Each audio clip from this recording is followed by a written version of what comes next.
5, 4, 3, 2, 1.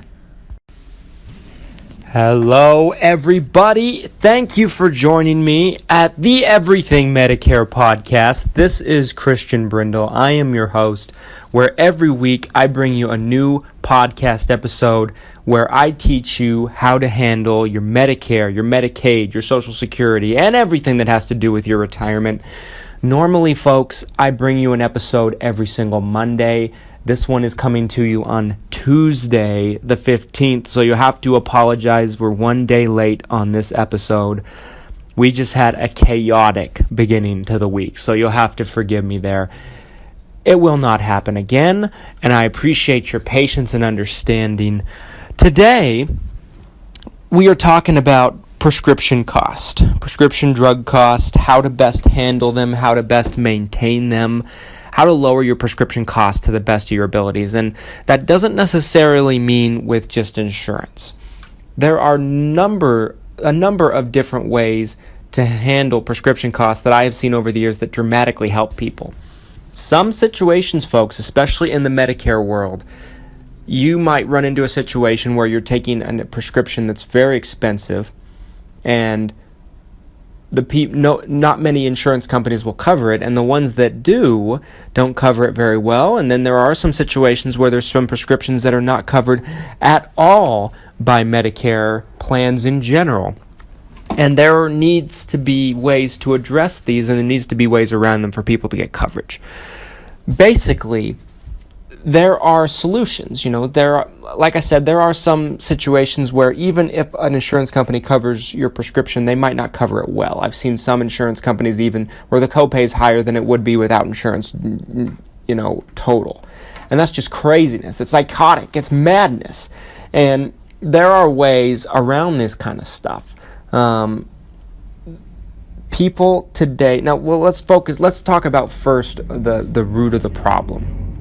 Essentially, the root of the problem is pharmaceutical companies spend a lot of money creating these prescriptions, okay? And they make sure that they get their money's worth on the prescription when it comes out. And so a lot of times the prices for prescriptions remain inflated for years.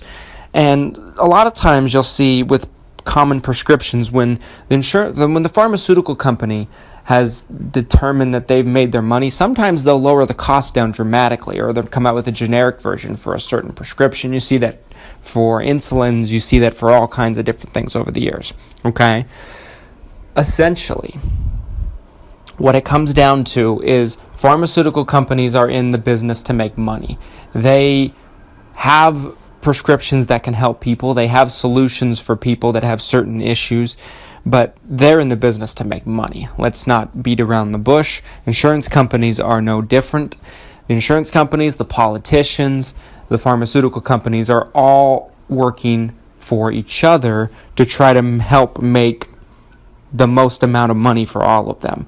And that's why you see prescription costs inflated. That's why you see programs like the donut hole in Medicare plans. Even though the donut hole is going away, it's been around for a long time, far too long, and it's a terrible program that doesn't benefit anybody except for the insurance companies. Okay, stay with me into segment 2, and when I come back, we're going to talk about specific ways that you can work around these problems and get better coverage for your prescriptions. Stick around.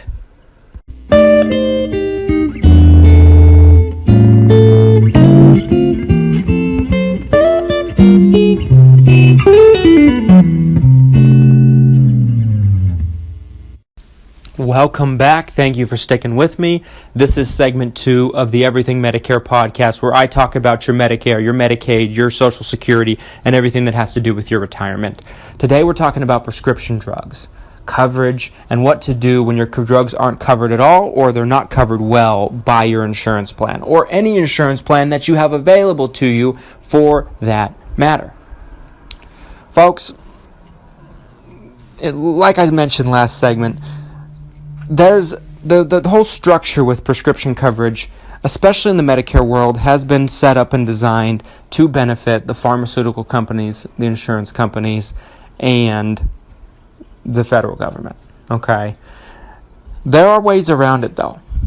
You don't have to be a victim. You don't have to be a lamb being brought to the slaughter. You don't have to bankrupt yourself trying to pay for your prescriptions that you need every month. There are ways around it. Number one, the first way I'm going to talk about that can help you with your prescription coverage, at least to a point, is patient assistance programs. Okay? Now, while the pharmaceutical companies, they're in the business to make money, a lot of them do have programs that can help people once they've gotten to a certain point. Now, not all prescriptions are going to have these, okay? But a lot of them do. And a lot of them are designed in catastrophic, proportions. So, for example, I see them with insulins a lot. The pharmaceutical company will have a program where once the patient has spent a certain amount of money out of their pocket, let's say $1,000 a year, then they're able to get a huge chunk off, like let's say 75% of the cost off or 80% of the cost off. And sometimes that can give you your prescriptions for a lower cost than what the insurance company even provides you at. Patient assistance programs, there's no there's nothing that can hurt you in checking to see if you qualify for those. So if you're getting hurt by a prescription or there's a really high cost even with the insurance or your prescription drug plan doesn't cover it, patient assistance programs, my recommendation is get on the computer, go on to Google, just go www.google.com and Google the name of your prescription. Google the name of the prescription that's giving you trouble and then do patient assistance programs. They're everywhere, folks. And some are good, some aren't so good. Some are better than others. Some actually benefit people. Some people don't even qualify for them. If you don't qualify for them, normally that means you're not in as bad a shape as other people are, okay? But patient assistance programs can help with this stuff out. It helps kind of keep things from getting to a catastrophic level, okay? And some patient assistance programs provide a tremendous amount of help. I've seen people over the years that have prescriptions that are $10,000, $15,000 a month without insurance, and sometimes there's no insurance company that will pay for the prescription. So a patient assistance program comes in and it plays wonders, okay? The second thing we're going to talk about is coupons. Simple, right? People use them when they shop. Why wouldn't you use them when you get your prescriptions? Sometimes if you have a prescription that does not work with your insurance or your insurance company won't pay for it, or let's say your insurance company just is unreasonable about it, the copay they're offering you is higher than what it would be without insurance. Sometimes you can find coupons online for free that take off 70%, 80%, 90%, depending on what it is, of your prescription. Now, the catch is, if the insurance is paying anything with coupons, you can't use a coupon and the insurance together. It just doesn't work. You have to use one or the other. But sometimes the coupons give you the prescription at a lower cost than the insurance does. Okay? The best places to do that is GoodRx.com. GoodRx is fantastic. GoodRx shows you you can specifically pick pharmacies and locations where the coupon will give you the lowest amount of out-of-pocket. My wife and I have even used that. My wife takes a prescription that she needs every month, and it's not tremendously high, but the insurance won't pay for it. But it's probably a good $20, $30 a month copay. We use GoodRx. We found the pharmacy that gives us the lowest cost. We were able to get it for $3 or $4. Okay, GoodRx is your best friend if you take a lot of prescriptions. If you take any expensive prescriptions at all, GoodRx is your friend out there. Look into GoodRx.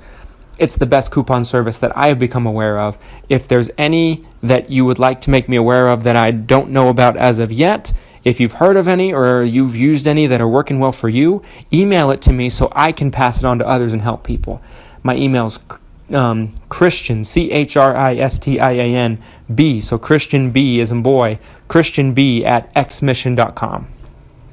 just the letter X and then the word mission.com. Send me an email if you know about any prescription coupon benefits programs out there that are really good, that have worked well for you. Let me know how your experience has been. Please stay with me into segment 3, and I'm going to talk about more ways that you can save on your prescriptions besides insurance. Stick with me.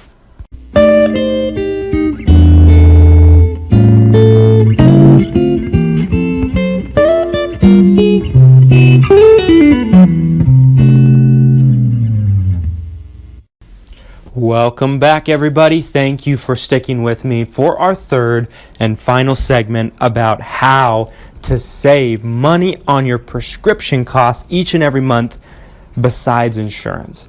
This is alternatives to insurance. If your insurance plan isn't working well for you, if it doesn't cover a certain prescription that you need. And we're on the Everything Medicare Podcast. I'm your host, Christian Brindle. Last segment, we were talking about patient assistance programs. These things have saved clients of mine thousands, and I'm not exaggerating, thousands of dollars every single year. And not all pharmaceutical companies do them. Not all prescriptions have them, but there's a lot of them out there. All you have to do is look. It may just be the salvation that you're looking for. Patient assistance programs, go on Google, look for them. If you don't know how to use Google, have your children, a friend, your spouse, anybody help you, or have your insurance agent help you with these programs. My office does it for people. If your agent won't do it for you, you don't have a very good agent. The other thing we talked about was coupons. The best one that I'm aware of right now is GoodRx. GoodRx can take off up to 70, I think it's up to 75 to maybe even 80%, depending on the prescription, off on your prescription costs. And sometimes that can be even better than what your insurance plan is covering it at. Or let's say you have a prescription that your insurance company won't cover, or there's no Medicare plan that will cover it. GoodRx can help you. The way GoodRx works is GoodRx shows you each pharmacy, because different prescriptions cost more at different pharmacies because the pharmacies have different arrangements with the pharmaceutical companies. So it can cost more at Walmart per se than possibly at CVS, or vice versa. Or it can be cheaper at Walgreens than either one, or more expensive at Walgreens than either one. It really just depends. And so GoodRx can show you by location, by address near your house, which plan gives you the best option, or which pharmacy, I should say, gives you the best option on that prescription. GoodRx can really help you out, and GoodRx doesn't cost anything, folks. It's a coupon program. It's really quite amazing. GoodRx, coupons of other kinds, they're out there. They're free. They're available to anybody. Everybody qualifies for them. You just can't use them with insurance at the same time. And patient assistance programs. Other methods that you can use, there are compounding pharmacies. Okay? Compounding pharmacies.